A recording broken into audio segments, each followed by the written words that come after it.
Hey gang, this is Mike Headley, host of the Headley Group Real Estate Show. First, I want to thank you all for tuning in. This is the podcast for real estate professionals to pick up tips and insights to continue to increase business in their business and show other areas of real estate how you can make money and continue to grow your business. Thank you for tuning in. Hey, ladies and gents, this is Mike Headley. We are back. Another good episode in the Headley Group Real Estate Show. We got a young lady right here who, like I said, we just literally met, and she's right around the corner from us here at our prime location here in Greensboro. What can I say? Talented. When I say, some people would say she did it backwards, but she did it her way, which is complimentary. Licensed real estate professional in 4 markets: DC, Maryland, Virginia, and here in North Carolina. But here's the caveat: she's currently a college student, right? So there's no timeline to do something. She's with the Compass Real Estate Group, which is the Green Group. And let's give a warm welcome to Miss Yentell James. How you doing? Hi, I'm good. How are you? I hope I didn't screw that up. No, you didn't. listen, one thing about the show, I'm going to make sure I get it right. Yentell, right? Yentell. Okay, yes. Yentell. One thing about the show, we keep it real, right? We be us, still professional, but we still be us. So I want you to relax, and we're going to have a good time while we dive into you. Okay, great. Yentell, we got to talk about this here, because I can't, and again, I don't want to go too far in advance, but real estate license in all these different markets, then college after. Yes. What made you go that route, and what inspired you to say, let me get this license? And which state did you get it in, or which region did you get it in first? So, a little bit of background. My dad is an agent. Started off as an agent, but now he's in the investment sector of real estate. So he does a lot of flipping properties, and he owns every single one of his deals from start to finish. He's the agent. He buys the property, he's a general contractor who flips the property and then puts it back on the market. So everything from start to finish with his project he does. And from a young age, I've always seen what he did to help people, and I found it not only fun, but inspiring. I am definitely a people person, so whatever I can do to help people and talk to people, that's what I choose to do, and I refuse to be tied down, sitting down all day. So I get to go and meet different people and do different things. It's something I honestly really do enjoy. So my plan has been to eventually end as a real estate investor, but my start is learning the realms of real estate first. And because of COVID, we all had a lot of free time. Actually, when COVID hit in 2020, that was my senior year of high school. Okay. So I graduated in June, and instead of I was sitting at home from March until I left for college. So with all that time there, I tried to make use of my time to better myself. And that's when I got my license first in Maryland. And I kind of used some of those funds to pay for my tuition because I'm out of state. But my eventual plan is to start using that capital to buy investment properties. So I first got my license in Maryland. I didn't get my license that summer. That's when I started taking the class, but due to COVID, everything was online. So I did my whole course on my own. No teacher, no nothing. It was some work. I can imagine. And then it took a lot. Then in January of 2021, so just passed, that's when I officially passed my exam for Maryland, and then I affiliated with the Green Group. I love my team so much. It is a team full of Black women, and it's very empowering. I gotta get it for the people in the back. Say that one more time, because I just love that. Say it again. My team back home is full of Black women, very educated individuals who dominate in their field, and it's been great learning from them. And if it wasn't for them, them and my dad, I wouldn't have made it as far as I did within less than a year.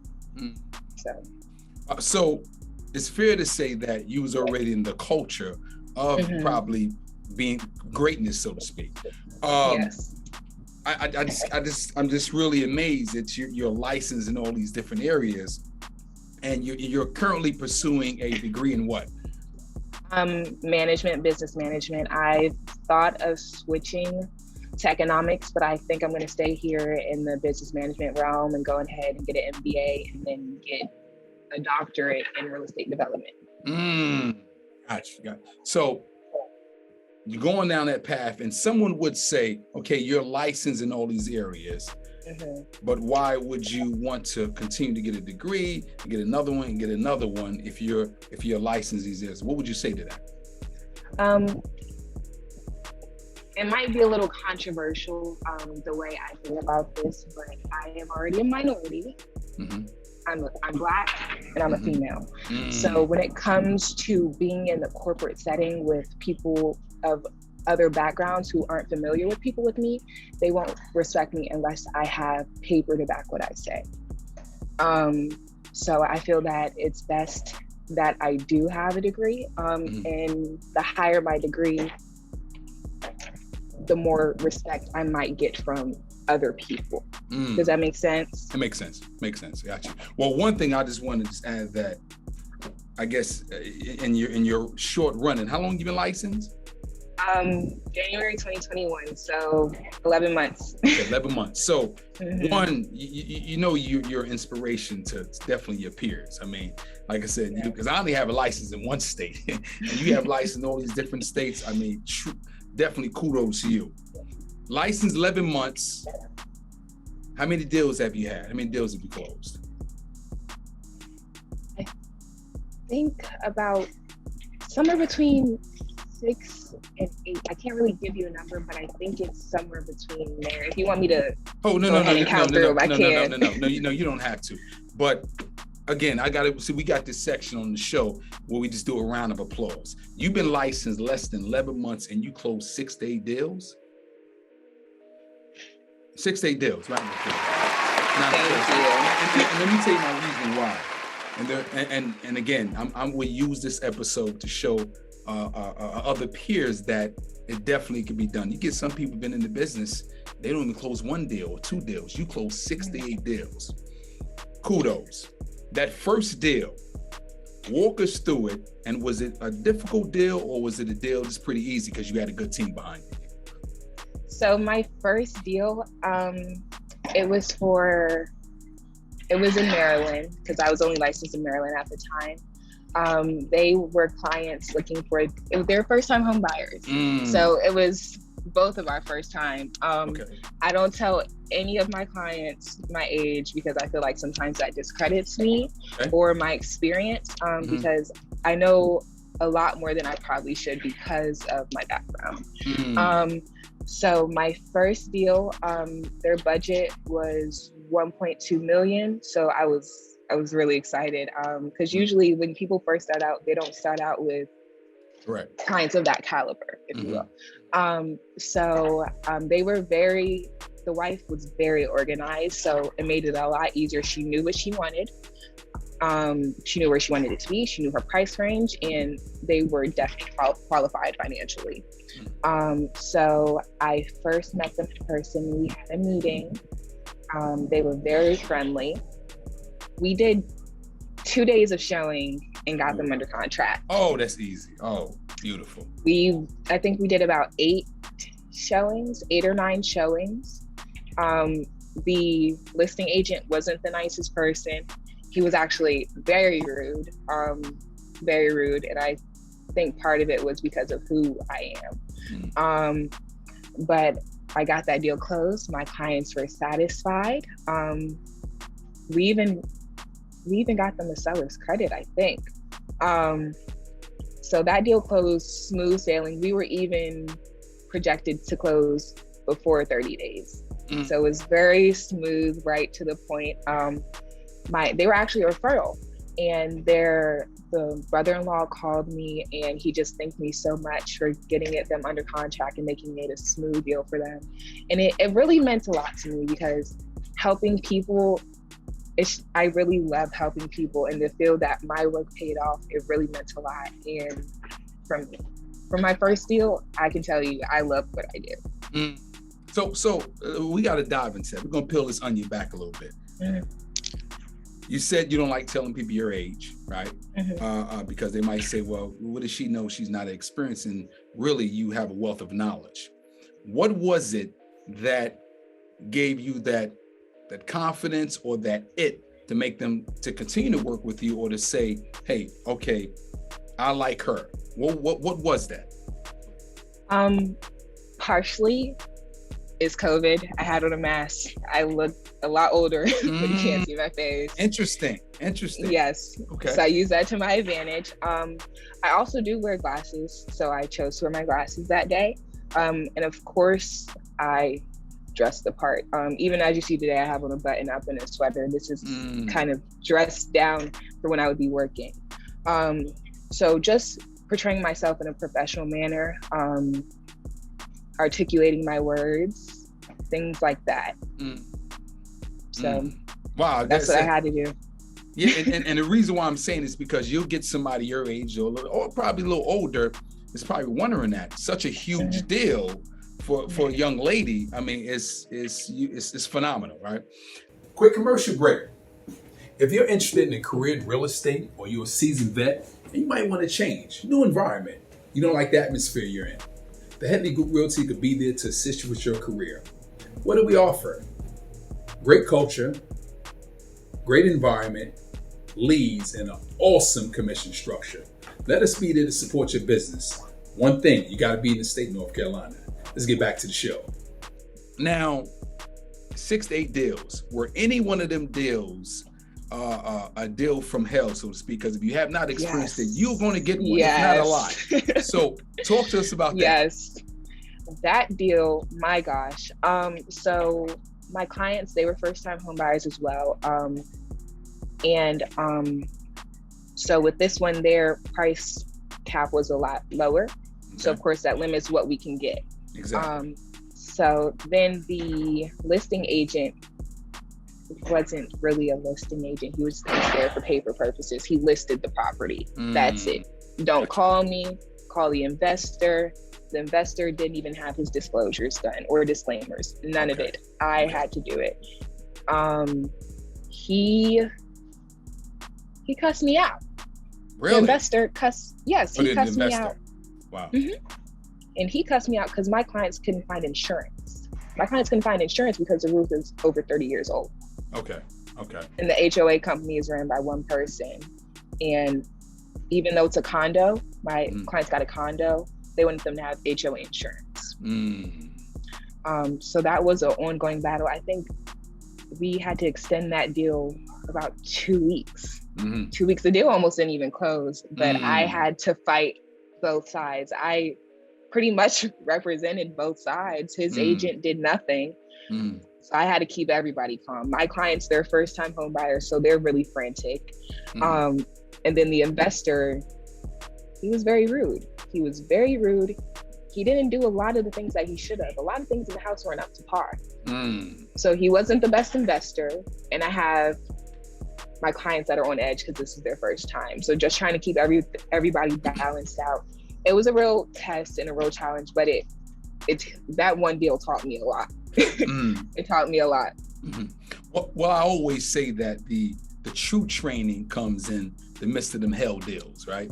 That's when you can go through the books, you can hear different agents give their accounts and their experiences, but when you actually going through that fire, now you know how to prepare on the next one. And I'm quite sure you know this. I would, and you kind of exuded that already. I would always say that when you have these deals with these agents and they're a little difficult, I've always said it's not you against me. Our common goal is to get to the closing table, right? But it's this war. That's my favorite line. Is it really? Yes. Let's get to this table together. Like we're a team indirectly, but our goal is to get to this table. Now you don't have to fight me, so it just makes it a little bit more difficult. So 4 different states license. If someone was to say, well, she might be spreading herself too thin. But then someone can also say was that at least she's can work with different buyers and sellers in all these different regions. How would you manage that in terms of your license in all the different areas? If everybody wants you in these different areas, like is there a certain system in place? How do you deal with that? It's a system. So if you don't know, the DC, Maryland, and Virginia is kind of known as the DMV area. It's the metropolitan area. I can drive 5 minutes and be in Maryland, then be in DC, and then drive another 5 minutes and then be in Virginia. So for that area, for the most part, it's a lot of government workers and military, and everybody moves within the same 3 states. They're all very close. So the purpose of me having all 3 of those licenses is if I have a client who is like, well, maybe I want to live in Upper Marlboro, Maryland, or maybe I want to live in Alexandria, Virginia. I would have to be able to show them in those states, and depending on where they want it to be, I would still have to be able to write the contract and be licensed. So that's where having multiple licenses would come into play. And as it pertains to my team, everybody in my team is licensed in Maryland, and most also DC. I think there's only 2 of us in Virginia. So if somebody doesn't have a license in Virginia, I would get past the client. And then as it pertains to North Carolina, while I'm here in school, I wasn't stopping my work. It took me a long time to build. I stayed home the last semester, actually did virtual, to build my brand, to build my reputation. I wasn't gonna stop. So that's why I got my North Carolina license here. So while I'm here in school, I can still pursue being an agent. And have you closed anything in North Carolina? Not yet. My it's team coming. Here, it's coming. It's a little slow. Yes. It's coming. It's definitely coming. I mean, to me, you have that tenacity and the drive that I know it's right around the corner. Perfectly. So exactly. If you mind asking, how old are you? 19. Oh my God! Look around.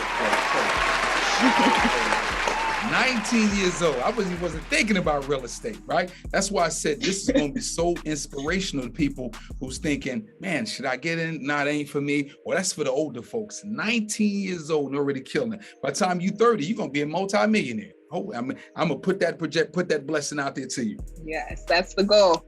That's the goal, huh? Yes. So yes. You got your first commission check. Ooh.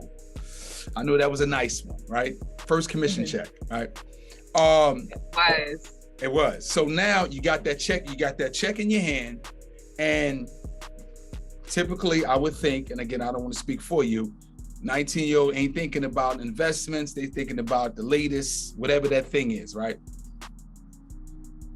If you mind sharing, what was that first ticket item that you said, I'm gonna spend my money on this? So I budget. So what I do, I allotted a certain amount to reward myself. Even if it's a regular job, you still take part of your money and use it to reward yourself for working, right? A good amount of it, I think I might have only used about 10%, not even, and rewarded myself. The rest of the other half I saved. Of course, I tithe my 10%. And then I put some in some investments. I have a few index funds and mutual funds and stocks. And then the part that I'm saving that to buy some investment properties. Nice. Like I said, I'm literally just speechless here because, I think you're probably the only 19-year-old I know that's thinking in terms of that budget. But again, I think that what they always say is you surround yourself around good people. Your dad and then your team, who's always on the brink of just more and more and more. Yes.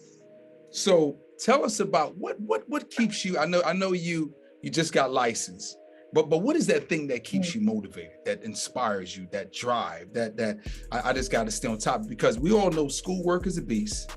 We all know being licensed and dealing with clients, because again, you're a project manager. I always say that we're a real estate professional, but we're really a project manager, right? Because we juggle all these different. And a psychologist. And a reverend. And all them other things. Yes. So how do you juggle all this? How do you just keep all this balance and have a sane mind? It's a lot of time management and goal setting.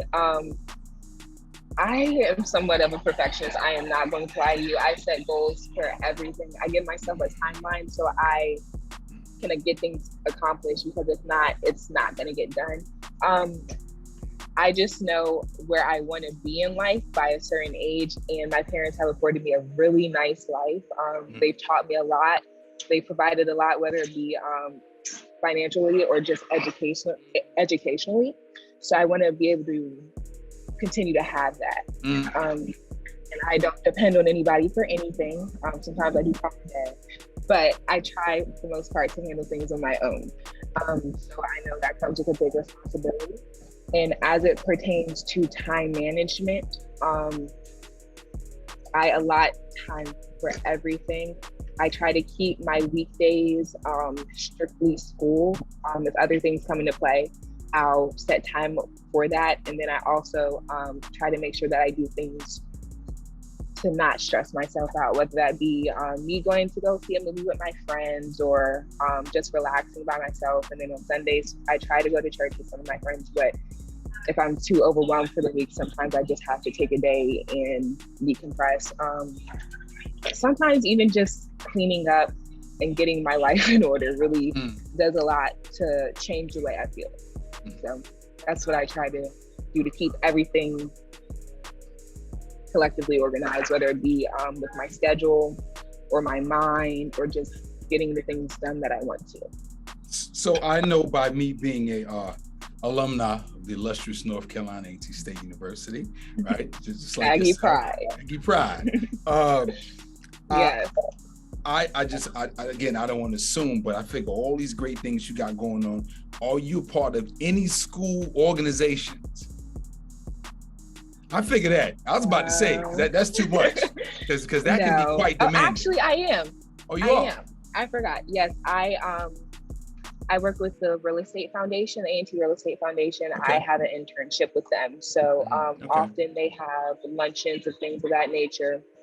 And I start my internship next semester, but I still get invited to luncheons and events. So that's the only other thing I do on campus. Well, that's the only thing you do on campus? Okay. So let me ask you something here. I want to dive back into that career a little bit. Now you're back in your DMV area. What does that Monday morning, Tuesday morning look like? Starting your day, because you mentioned systems, right? Paint that picture to us so somebody can see exactly what does Yentell does to see how she work her deals. What do you do? Monday morning, my team, we have 8 a.m. meetings Mondays and Wednesdays. So I start my Mondays and Wednesdays with our team meetings. Pretty much we go over all the deals that are in the works. If anybody needs somebody to go for a showing, any team events that we might have going on, or community outreach, things of that nature, or if anybody has any questions, that's when we start. Depending on my client load, that determines what I do. If I'm trying to get a client under contract, we'll be going out seeing properties, and that'll be dependent on their schedule. If they work a 9 to 5, we'll be going after they get off of work, or maybe if they want to go during their lunch. If I have a client who's under contract and we're under our inspection contingency, maybe I might have an inspection plan for the day, and just calling my client to let them know what's going on with that work. It varies for the most part, depending on my client load. There's been days and weeks that I'm running, you don't know the area. So I'll be running an hour this direction, then have to come back and pick up my clients and take them to this listing, and then go meet with somebody else, meet with a lender. So it really just depends on what I have going on. But I always try to end off my day by working out, just to decompress everything that I did for the day and relax and take some time for myself.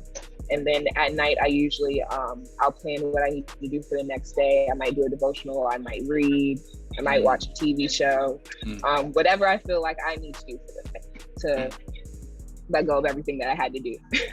Gotcha. So, because you put them goals in place, you said everything you do is goal oriented. And just for the record, I know DC, I know the DMV area. I'm just joking. So you, I mean, like you said, you're juggling all these great things, and I want to dive back a little bit. You mentioned you had great parents who kind of poured into you. Would you say that's kind of the centerpiece of why you think the way you think, because they poured so much? Yes. Oh, okay. So let's talk to that, because yes, I think a lot of, and I can say for myself, and I didn't have anything like that. and maybe some other people didn't really have that pouring in early, right? Mm-hmm. What I mean, like if you can remember, what age was they start to talk to you about financial literacy, growth, real estate, if you can recall? I don't think there was ever a set time, but my parents were military. So if anything ever happened to them, they wanted me to be secure on my own. My mother will tell you, I've been grown since I was 7.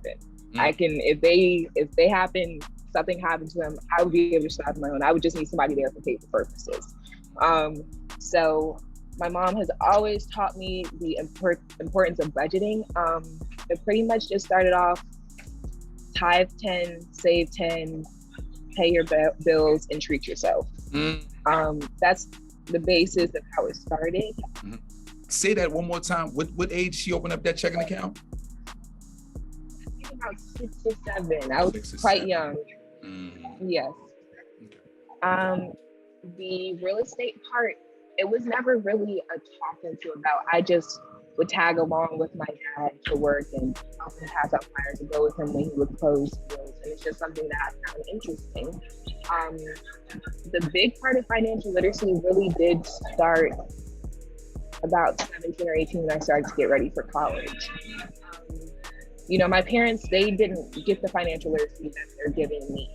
So my mom's plan was for me to figure out how to pay for college on my own. So of course, what am I going to do? I have to figure out how to do this. And her thought process behind it was the fact that she did it on her own. I mean, of course, she had a different path than mom with the military.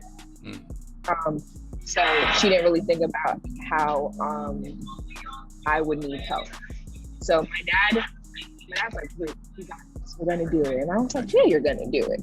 So real estate wasn't even really part of the plan, was the funny part. It's just something that I wanted to do. I tried to find scholarships and things of that nature, but I really didn't depend on them. I just knew whatever needs to be done, I was going to get done no matter how I had to get it done. So that's the financial literacy really started my junior and senior year. More so once COVID hit. Because once COVID hit, we all have this time, and you either took that time and did nothing or took that time to improve yourself. So my parents, they made me think, I really do appreciate it though. They made me think being an adult, being out on your own is gonna be a lot harder than I found it to be. Of course, everybody's experience is different, but I appreciate the scare they gave me, if you will, because it pushes me to work. So most of the financial literacy, I didn't learn about stocks until last year. I didn't learn about index funds and mutual funds until last year. But once I find something, I research. I see how I can use it to better me, because I don't want to ever be at a place where I have to struggle. So I work hard and do what I can so I can do what I want. I want the financial freedom. I want the freedom of my time. So I work hard now so I can enjoy life later. Wow. Hey guys, thank you for watching our show. We're going to interrupt you real quickly. We are in the business of referrals. If you know someone looking to buy or sell, residential or commercial, here in the North Carolina area, refer us. We really appreciate that. I mean, great. And the reason why I asked you for that question, because people like to know the backstory, right? We know you're licensed in all these different areas, definitely inspirational, but what was it? What was that it? And kudos to your parents, right? Because they poured into you. Let's shift. Sure did. The age of social media, because I know you're using this like crazy. I know this is your best marketing friend. What do you say? Yes. What do you say to people who everybody's different, who are not taking advantage of social media for their real estate business, right? And what are some of the things that you're doing to attract attention to make people want to work with you? Well, I'm not always the best use of social media. I am not going to lie to you. My operations manager of my team, she gets on us every week about it. You need to start posting. These are the algorithms. You need to start doing reels. She is on us about it. So I just try to be proactive and use any information that I'm given or advice that I'm given, and use it towards my benefit. I was doing a challenge where I was posting 3 times a day. That actually gained a lot of my followers.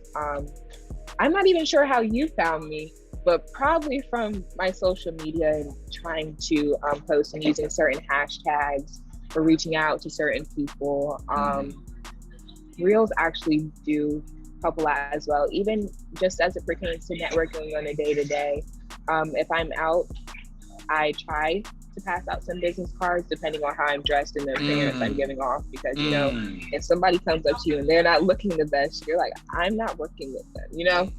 Gotcha, so if I try to pass out business cards sometimes, I'm not always the best with that. I do end up talking to a lot of people. Like I said, I'm a really friendly person, but real estate doesn't always come up.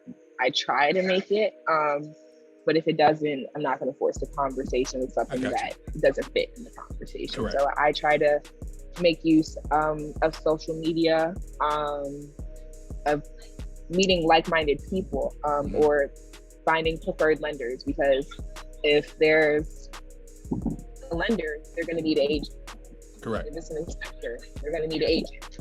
So just building those connections as well. We all help each other.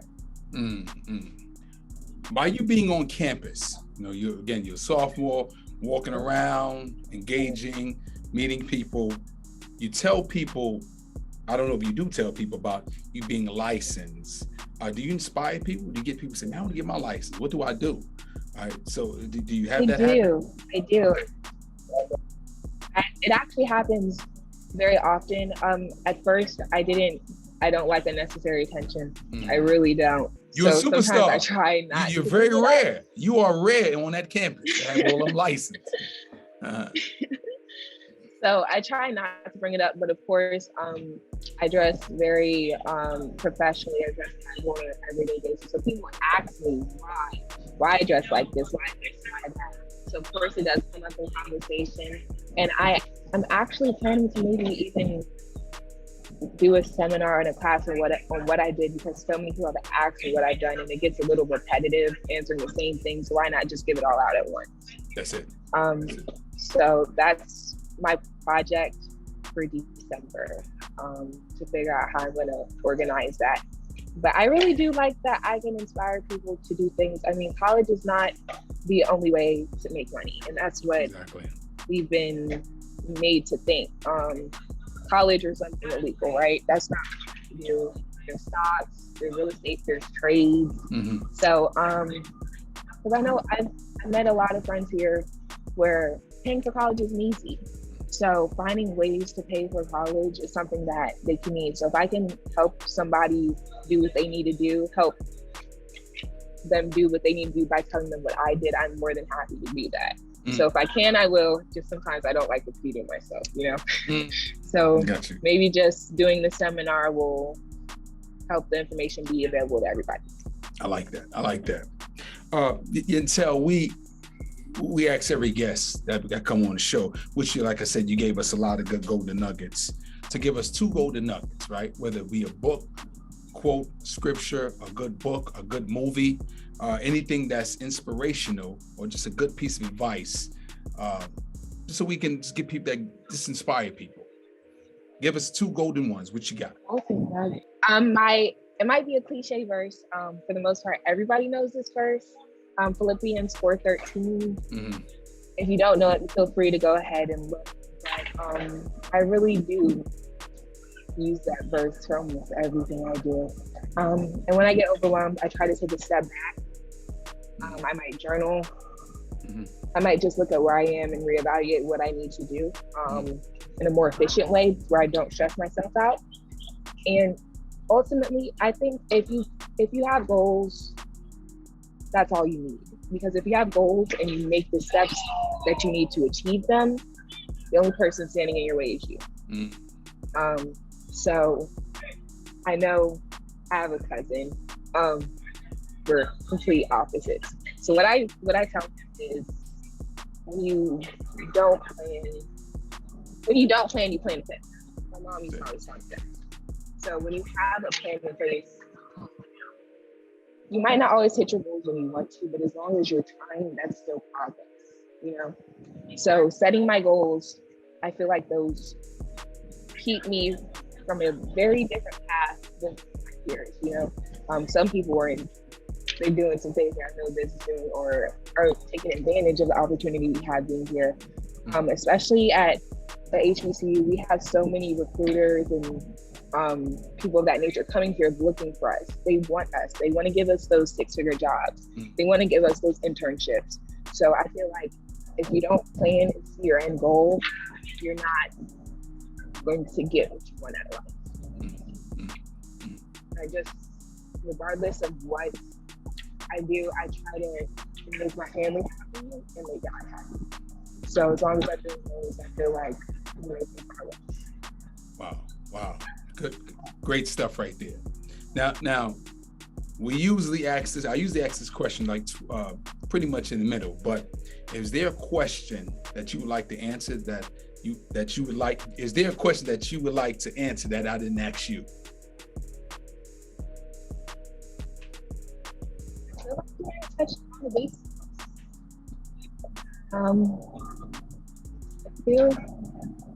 I don't really think there's a question I have.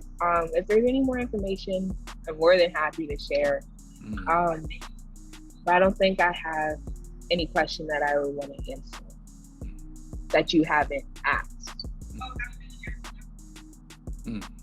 Okay, well, I want to say this, and this is more of acknowledgement and the praise. And I want to say something. I just met this young lady, and I definitely want to tell you, and I know you will, definitely keep going. Very inspirational, and you are really inspiring people that you may not even know you're inspiring, because you're doing some great things. You got some great things going in your future, and definitely I wish you the best of luck, right? I mean, I just, like I said, I'm speechless because I'm just at 19, got all these licenses and is doing some great things. But again, I wish you the best of luck. And again, we want to thank Yentell James with Compass, the Green Group, for being on our real estate Green show. Group.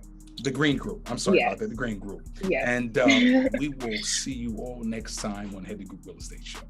Hey gang, I hope you really enjoyed that show. Our guests provide us some great tips and insight, and please support them on all social media platforms. And while I'm saying that, support us on all social media platforms, and don't forget, watch the entire video on YouTube. We'll see you next time.